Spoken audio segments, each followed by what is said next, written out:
Hi guys, and welcome back to another fly fishing video.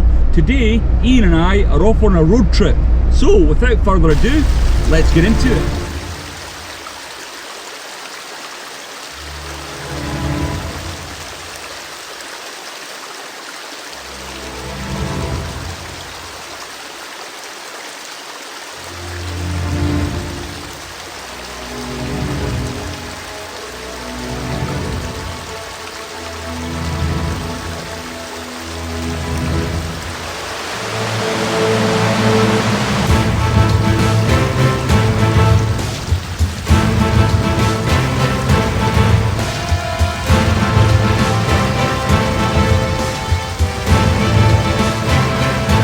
So we're in the car park just on the banks of the Muskegon River. Now, how are we going to approach it? We're going to try two different ways. So Ian's going to set up with a traditional fly fishing rig, if you like.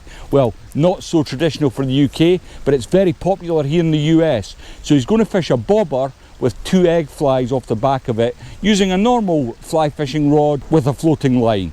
I, however, am going to get much filthier than that, and I'm going to borrow Ian's spinning rod. I've never done much spinning in the past, so it should be comical. I hope there's not too many people around to see my very poor casting, but I'm hoping to entice one of the many species that live in the Muskegon. So what can we expect to catch? There's a chance of king salmon, there's brown trout, and there's rainbow trout. But having spoken to a few anglers that have been coming for the last number of days, none of them have caught any fish. But I don't care about that. Just look at the fantastic surroundings we're in. So anyway, I'm going to get waded and tackled up, and we'll see how we get on.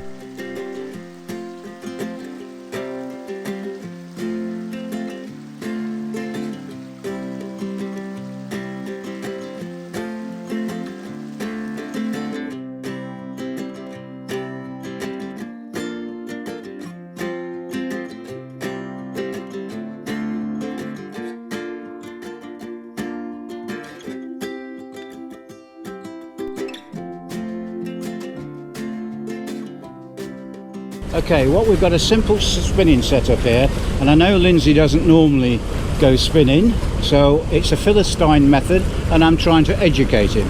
And I'll tell you what, it's proving hard work. Okay, it's a straightforward spinning rod. It's got a landing weight of somewhere around 30 to 40 kilos, this rod. It's got a simple spinning reel with braid line, running straight the way to the first swivel. That then goes down to a wire trace, which also has a second swivel on. And that's for the teeth on the king salmon. That is really for the king salmon. And we've got a 40-gram spoon. Well, it's kind of a spoon. It's somewhere between a spoon and just a heavy weight. Treble hook behind it. And the idea is that we're going to lob it out across the Muskegon River, and hopefully we're going to annoy a salmon enough so it snaps at it, and then hopefully we can bring it back in. Now, tricks on casting so you don't make a total mess of things. Make sure the line is clear of your reel. Make sure your swivel is not inside the eyes of your rod when you come to cast. And then all you do is you flick your bail arm back, you put your line under your finger, use both hands on the rod, and simply lob it out like that. Okay, that went a long way, and you start winding back in. Keep your rod low, and you'll soon know when you get a salmon on. If you get a salmon on. So we've been here, it's about 10:30 now, and we've spoke to several of the locals who are telling us that the water's not yet cold enough for the king salmon to be running this high. But you know, it's such a beautiful place, it would be a shame not to give it a couple of hours. So Ian's going to do the old trout thing a little further down for me, and I'm going to have a shot of the spinning rod, which should be most amusing.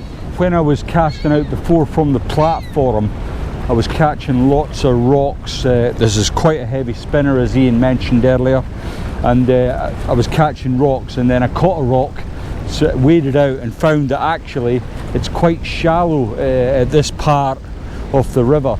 So I've come out, I've still not quite got the hang of it, but I think I'm slowly but surely getting there. It's a different style of fishing for me, for sure.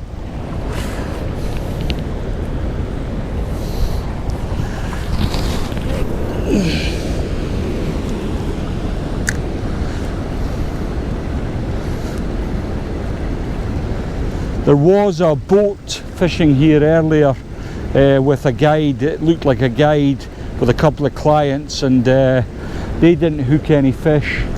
There's been several trout anglers across the other side of the river which have now left. There's a chap to my right who's been fishing for a while, but I've not seen any fish caught. But I guess that's why they call it fishing and not catching. But you just got to look around you at the surroundings. It's lovely and quiet here. There's none of the combat fishing that we've had on the Pere Marquette, which I've got to say I'm not a fan of. But what I would say is the people are really friendly, and a few times it's having anglers very close to me that's helped me land some of these king salmon. So it's a double-edged sword, I suppose. You get to meet lots of nice people, but you've got to share the fishing with them. Now Ian's just gone below me, so there's a road bridge over the river and Ian's gone just below that. The flow's a little less coming off the dam, and he's trout fishing down there. So what I'm going to do is give this another half hour or so, and then I'll bimble down to see if Ian's had any luck. So Ian and I have abandoned the dam.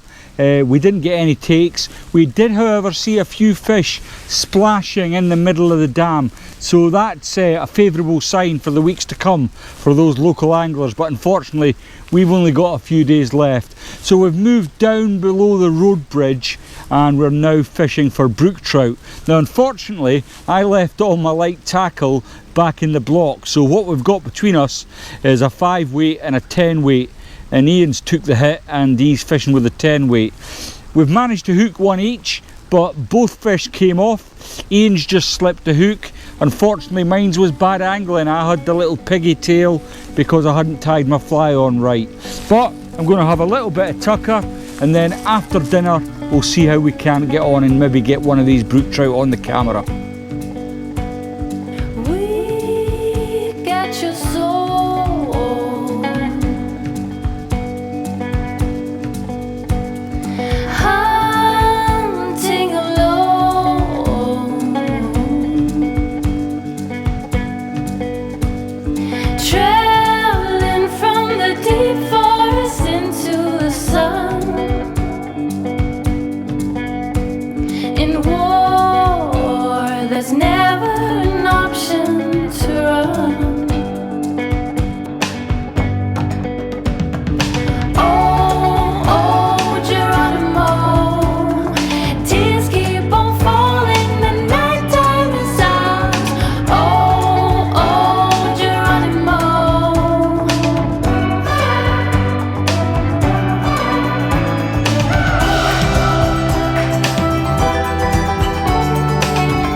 Well, that's the end of our day on the Muskegon, and between Ian and I, we managed to catch no fish, but we did have one on each, and they got off. Now we spent the longest time just below the bridge fishing for I believe they're like a tench species, but I'm not quite sure. But Ian was trying to convince me that we were fishing for brook trout, so I stuck with it for a long time until I got within about 3 or 4 feet of these fish, and they've got all the attributes of a tench, so I'm sure we were probably wasting our time.